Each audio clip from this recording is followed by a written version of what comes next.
जय कृष्णदास जी महाराज की बोलिए। जय कृष्णदास जी महाराज की जय। भगवान की कृपा का कोई आज तक आंकलन नहीं कर पाया कि भगवान कैसी कृपा किस पर करते। भगवान स्वयं नहीं जानते।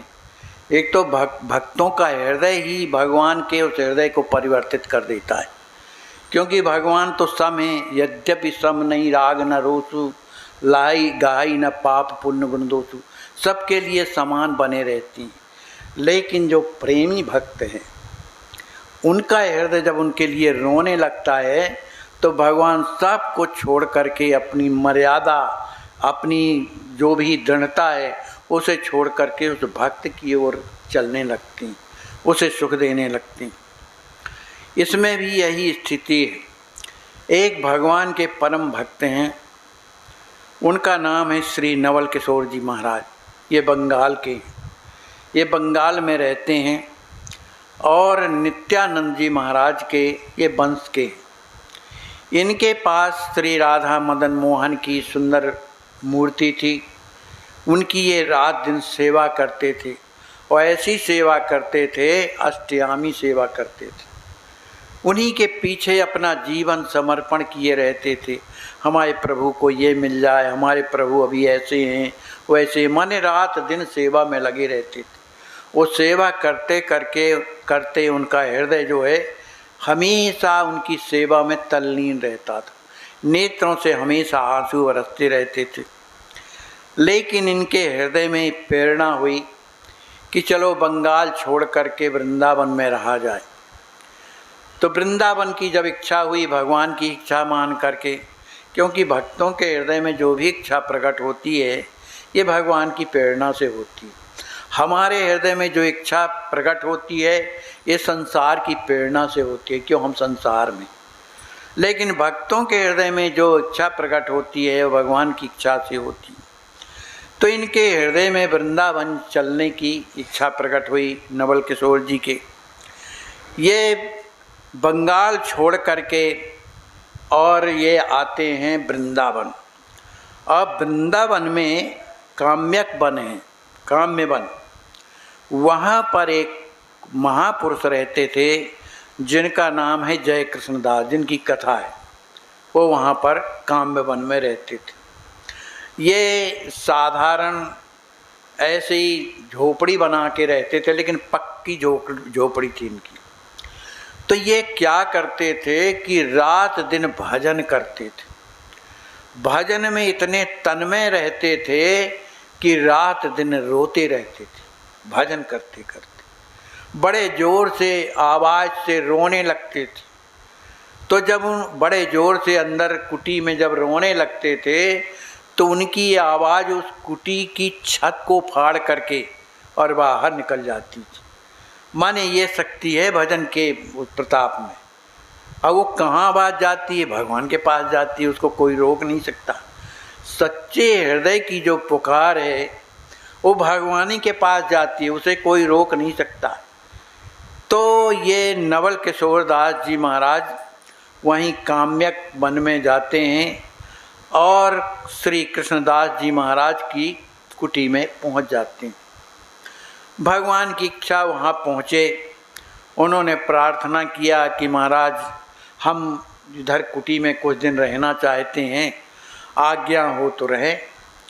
उन्होंने कहा भैया रहो, हमें कौन तकलीफ़ है, एक तरफ अपना आसन जमा लो। तो एक तरफ उन्होंने अपना आसन जमाया और राधा मदन मोहन की जो मूर्ति लिए थे वो सिंहासन में लिए रहते थे, पीढ़ा के ऊपर रख करके सिंहासन, और बस उन्हीं की वो सेवा करते थे, जाप किया करते थे जो गुरुजी ने बताया। सेवा में विशेष ध्यान देते थे, अष्टयाम सेवा करते थे।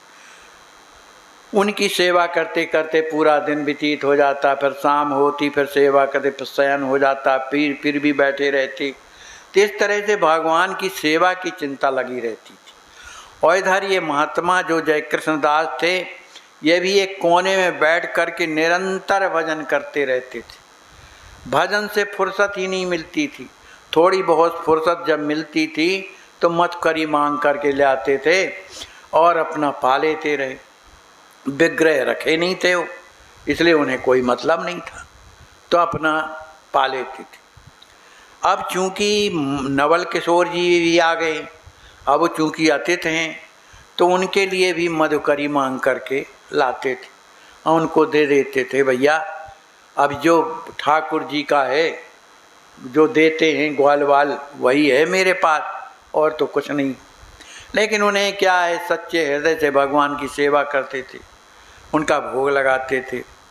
अब जब नवल किशोर जी का समय आया बंगाल जाने के लिए, तो उन्होंने प्रार्थना किया जय कृष्णदास जी महाराज से कि कल मैं अब बंगाल चला जाऊंगा कुछ दिन रहने के बाद। तब उन्हें बड़ा दुख लगा, अरे भैया काहे को जाते हो, देखो तुम्हारे ठाकुर कितने अच्छे लगते हैं, बेचारे जो मिलता है वही पा लेते हैं, कुछ नहीं कहते हैं, अरे काहे को जाते हो, यहाँ ही रहे आओ, ये ठाकुर तो बड़े प्यारे हैं, ऐसा उन्होंने कहा। अब उन्होंने ये इच्छा प्रकट नहीं की कि हमें भगवान मिल जाएं, लेकिन उनके प्रति उनका लगाव हो गया कि ठाकुर बड़े प्यारे और भजन करते थे। तो रात्रि में ही राधा मदन मोहन ने स्वप्न में नवल किशोर जी से कहा कि भाई देखो, हम तो आपके साथ में तो बहुत दिन रहे और आपने हमारी सेवा किया और हम आपकी सेवा से तो बहुत प्रसन्न, लेकिन अब हमारा मन करता है कि हम इसी काम्यक वन में इन्हीं कृष्णदास जी के पास रहें। अब वो तो कुछ ना बोले, जो हृदय से भगवान को चाहे उसकी क्या गति हुई होगी, कुछ नहीं बोल पाए, नेत्रों से आंसू बहने लगे। लेकिन प्रेमी वो प्रेमी नहीं है, प्रेमी वो कहलाता है जिसमें प्रेमास्पद प्रसन्न रहे, हमें भले कष्ट हो जाए, ये जो है प्रेमी का स्वरूप है।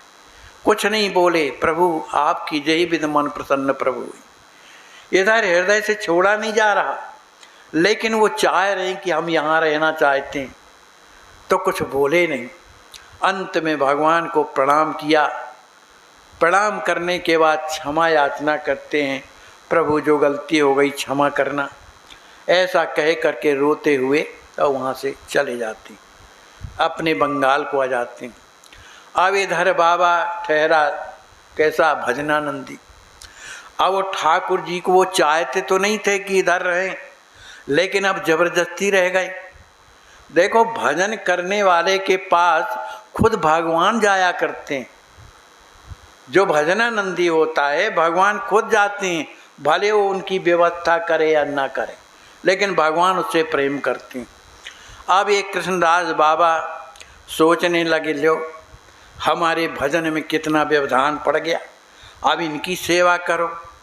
भाई अब नहीं जा रहे हो तो भाई जैसा बनेंगी वैसे करेंगे, लेकिन उनका मन उस सेवा में लगता नहीं था, भजन में लगता था उनका मन।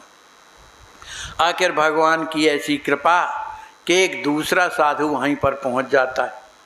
जब दूसरा साधु पहुंचता है तो उन्होंने कहा, भैया भले आए, हमारे जो है राधा मनमोहन विराजे हैं, इनकी तुम सेवा किया करो भैया। और वो भी भगवान के भक्त ही थे, भक्त ही तो थे, वो तो माने भगवान की सेवा करने लगे राधा मदन मोहन की। वो भी इतने हृदय से सेवा करते थे कि वहाँ रह कर के उनका मन ये नहीं हुआ कि हम वृंदावन छोड़ करके और कहीं चले जाएं। विरक्त महात्मा थे, नवयुवक की स्थिति थी उनकी, तो बड़े प्रेम से सेवा करते थे। उनकी सेवा को देख करके ये बाबा जी कृष्णदास जी बड़े प्रसन्न हुए कि चलो भाई ये बहुत बढ़िया सेवा करता है। तो उनके हृदय में भावना आई कि ये सेवा तो करता है, लेकिन अभी प्रीत की रीत को ये जानता नहीं, प्रेमियों का कैसा विचार होता है, कैसे प्रेमी लोग भगवान की सेवा करते हैं, इसको प्रेम की रीति में बताऊं, ऐसा उन्होंने सोचा। तो उन्होंने कहा, भैया तुम एक काम करो कि तुम्हारे पास गुरु प्रणालिका है। उन्होंने कहा, महाराज हम तो जानते नहीं गुरु प्रणालिका क्या चीज़ है, और ना हमने गुरु जी से आज तक कोई पूछा। उन्होंने कहा भैया गुरु प्रणालिका वो कहलाती है जिसमें गुरुओं के गुरु, गुरु के गुरु, गुरु के गुरु जिनका नाम लिखा रहता है, वो गुरु प्रणालिका कहलाती है। और एक होती है सिद्ध गुरु प्रणालिका, उसमें जो महापुरुष सिद्ध हो गए हैं और उनकी कोटि में जितने सिद्ध होते गए हैं उनके सब में उसमें नाम रहते हैं। तो भैया तुम जहाँ के रहने वाले हो अपने गुरु जी से गुरु प्रणालिका लाओ, तो हम तुम्हें रस की पद्धति बताएंगे, भगवान की प्रेम वाली सेवा बताएंगे। हम चाहते हैं कि तुम भगवान के प्रेमी बन जाओ। ऐसा जब कहा तो उन्होंने सोचा कि ठीक है, भगवान का प्रेमी बनना तो ठीक है, लेकिन हमारा वृंदावन छोड़ने की इच्छा नहीं होती, क्या करें। लेकिन बाबा पीछे पड़े गए, तुम कुछ नहीं, जब जाओ और गुरु जो है परंपरा, गुरु परंपरा कि वो लेकर के तुम आ जाओ। अब इनसे वृंदावन छोड़ा नहीं जा रहा था, बड़े दुखी होकर के और वहाँ से जब चलने लगे तो पुराने ज़माने में पहले मथुरा रेलवे स्टेशन नहीं था, वहाँ से कुछ दूर पर एक हाथरस कहलाता है, वहाँ से रेल मिला करती थी। तब ये पैदल पैदल चले आ रहे थे। जब वो स्टेशन के नज़दीक पहुँचते हैं तो सोचने लगे कि बताओ मुझे, मेरा कैसा दुर्भाग्य है कि मैं वृंदावन आने के बाद भी मुझे वृंदावन छोड़ना पड़ रहा है। इसका मतलब है कि राधा रानी हमसे नाराज़ हैं, वृंदा जी नाराज़ हैं, माने तुलसी जी नाराज़ हैं, क्योंकि उन्हीं का वन है वृंदावन, ये नाराज़ हैं। तो ये हाथ जोड़ करके प्रार्थना करने लगे कि हे राधा रानी, गाड़ी में बैठने के पहले ही मुझे मौत दे देना, क्योंकि मैं वृंदावन छोड़ना नहीं चाहता हूँ और मेरा मन बिल्कुल नहीं कहता है कि मैं जाऊँ। ऐसा कह करके राधा रानी के सामने रोने लगे, बड़े अधीर हो गए। राधा रानी ने उनकी प्रार्थना को सुन लिया और हुआ ये कि जैसे ही वो स्टेशन आते हैं तो ट्रेन छूट गई थी। जब छूट गई तो सोचने लगे अब कि हम क्या करें। वहाँ गुरुजी ने कहा है कि गुरु प्रणालिका लाओ, तो उनकी आज्ञा का पालन नहीं हो पा रहा। अब तो मुझे मर जाना ही अच्छा लगता है, क्या मुँह दिखाऊंगा। लेकिन सोचने लगे कि अब चाहे कुछ भी हो, जाना तो पड़ेगा। अब इधर पर क्या हुआ कि ये बड़े दुखी हो रहे थे बाबा, तो रात्रि में ही जय कृष्णदास जी जब सोए हुए थे, उसी समय वृंदा देवी तुलसी जी पहुंच गई और खूब फटकारा कि वो साधु वृंदावन छोड़ करके जाना नहीं चाहता है और तुमने ज़बरदस्ती बिना मतलब का उसको भेज दिया। अरे तुम्हें गुरु प्रणालिका चाहिए थी तो तुम्हारे सिंहासन के नीचे रखी हुई है, तुम उसको क्यों भेज दिए हो। ये तुमने अच्छा नहीं किया। बेचारा रो रहा है, मुझसे उसकी दशा देखी नहीं जा रही। ऐसा कह करके वृंदा जी अदृश्य हो गई। अब ये बाबा रात ही में उठते हैं तो बड़ा दुख लगा। बताओ मैंने उसको कैसे कह दिया कि तुम चले जाओ। अब वो आते हैं भगवान के, जल्दी सवेरे नहाए धोने के बाद जब सिंहासन में आते हैं और उनके राधा मोहन भगवान है ना, तो वहाँ पर वो गुरु प्रणालिका रखी हुई थी। उन्होंने उठाई, प्रणाम किया, कहा वाह आपने कितनी जल्दी ला के दे दिया, इसके पहले ही दे देते तो काहे को मैं उसको परेशान करता। आखिर ये भी बड़े दुखी हो गए उस बाबा के पीछे। अब इस तरह से उनका मन नहीं लग रहा है। बोलो मैंने उसको ज़बरदस्ती ब्रिज से बाहर कर दिया, बेचारा पता नहीं गाड़ी में कहाँ पहुँचा होगा, क्या करता होगा, ऐसा सोच रहे थे। इधर जब संध्या हुई तो वो छोटे बाबा जिनको उन्होंने भेजा था वो लौट करके जब आ जाते हैं तो श्री कृष्णदास जी महाराज उठ करके उसको हृदय से चिपटा लेते हैं। अरे बेटा तू तो बड़ा भाग्यशाली है, बताओ तेरी सिफारिश स्वयं वृंदावन है ना, उन्हीं ने तुम्हारी सिफारिश किया और मुझे डांटा फटकारा। तू तो मुझसे भी बढ़ कर के है भैया, बुराई मत मान, मेरे को क्षमा कर दे। लेकिन वो तो कुछ नहीं कह रहे थे। कहा मुझसे गलती हो गई, मैं आपकी आज्ञा का पालन नहीं कर पाया, गाड़ी छूट गई। कहा वो भाड़ में गई तेरी गाड़ी, मैं जिसके लिए भेज रहा था वो तो मुझे यहाँ ही मिल गई। इस तरह से कृष्णदास जी महाराज ने उन्हें रस पद्धति बताई। एक अलग ये विषय होता है जिनमें किशोरी जी, राम जी के जो सखियों का जहाँ प्रवेश होता है, उस रस पद्धति में जिनको प्रवेश जो कराया जाता है तो उसके अनुसार उस तरह की क्रिया बताई जाती। ये सभी कोई नहीं जानते और बाबा जी यही चाहते थे इसका रस में प्रवेश हो जाए। तो इस तरह से उन्होंने बताया उन्हें रस पद्धति। अब इन्हें भी बड़ा आनंद आने लगा उन बाबा जी को। इस तरह से दोनों में इतना प्रेम हो गया कि एक दूसरे के बिना नहीं रहते थे, न बाबा जी और न छोटे बाबा जी। दोनों प्रेम से भजन करते थे। वो तो अब सेवा करते थे बड़े प्रेम से और वो अपना भजन करते थे। अब एक दिन की बात है कि महात्मा जी तो अपनी कुटी में भजन करके केवल शाम को मधुकरी लेने जाया करते थे, लेकिन जो काम्यक वन है उस समय भरतपुर के एक राजा के अधीन था। तो राजा ने जब सिद्ध जय कृष्ण महाराज के बारे में जब सुना कि बड़े सिद्ध महापुरुष हैं, तो उनका दर्शन करने के लिए वो आता है। लेकिन जब उन्हें पता चला कृष्णदास जी महाराज को, तो कुटी से बाहर ही नहीं निकले। उन्होंने कह दिया भैया हम संसारियों का दर्शन नहीं करते और न दिया करते, इसलिए वो निकले ही नहीं बिल्कुल। राजा बैठा बैठा परेशान हो गया जब उन्हें पता चला कि ये राजा महाराजाओं को दर्शन देते ही नहीं है, तो चले गए।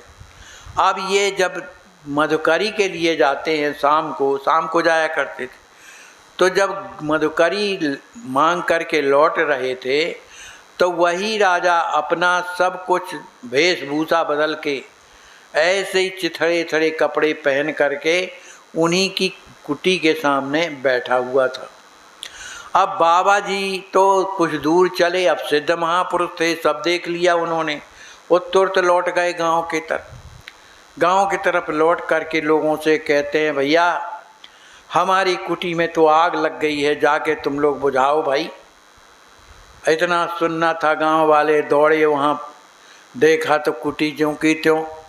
कुटी के सामने एक फकीर जरूर बैठा हुआ था। उन्होंने कहा बाबा झूठ थोड़ी बोलेंगे भाई, यहाँ आग तो लगी नहीं, हो ना हो यही जो बैठा हुआ है यही आग होगा। तो बड़े जब गौर से उन्होंने देखा तो कोई और नहीं थे, भरतपुर नरेश थे। तो उन्होंने कहा महाराज आपके कारण महाराज कुटी में नहीं आ पा रहे हैं, आप बुरा न मानिए, क्योंकि वो संसारियों को पसंद ही नहीं करते हैं, दर्शन देना पसंद नहीं करते। तो आप तो महाराज हैं, बुराई न मानिए, आप जब यहाँ से चले जाएंगे तभी वो कुटी में आएंगे। चूँकि राजा सत्संगी थे, उन्होंने इस बात की बुरा नहीं माना उन्होंने, और वहाँ से चले गए।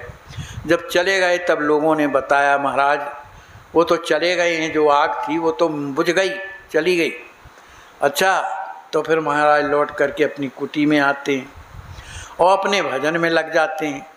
अब भजन में लगे लगे एक दिन की बात है कि महाराज भजन करते करते बड़े दुखी, देखो भजन खुद भगवान की प्राप्ति कराता है, प्रेम प्रकट करता है। कुछ भी ना करो, भजन करो तो भजन खुद जो है प्रेम प्रकट कर देगा।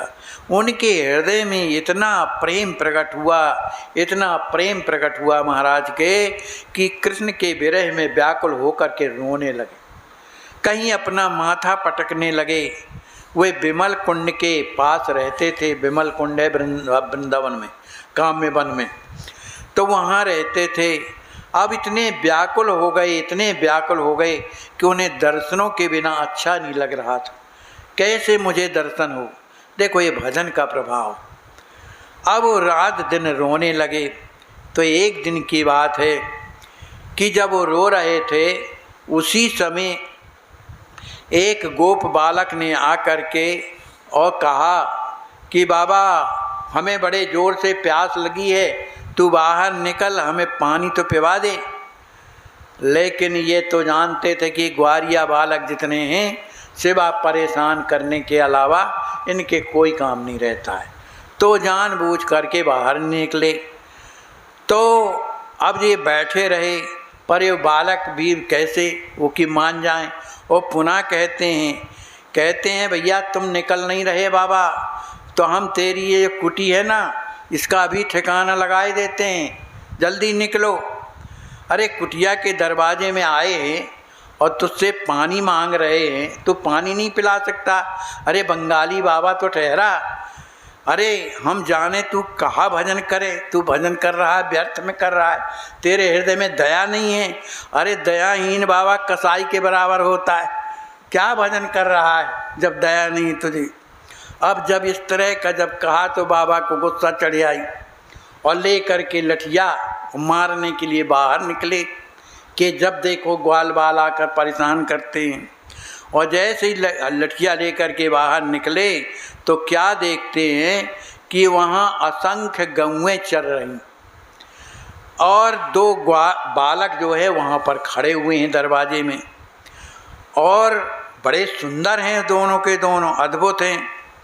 तो उनको देख करके जो उनके हाथ में लाठी थी उन्होंने फेंक दिया, क्योंकि क्रोध ठंडा हो गया उनका मात्र दर्शन करने से।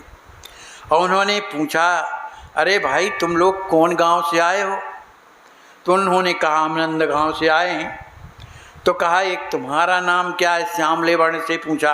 कहा हमें कन्हैया लोग कहते हैं। दूसरे पूछा तुम्हारा क्या नाम है? तो कहा मेरा नाम बलदाऊ है। जब इस बात को सुना तो बाबा ने सोचा कि ये कृष्ण और बलदाऊ, अरे हो सकता है कोई दूसरे हों, अरे भगवान जब मति फेरते हैं ना तो ऐसा ही होता है। तो उसके हृदय में अरे ये सब ऐसा ही है, तो लौट करके अपने कुटी में आ गए और भजन करने लगे।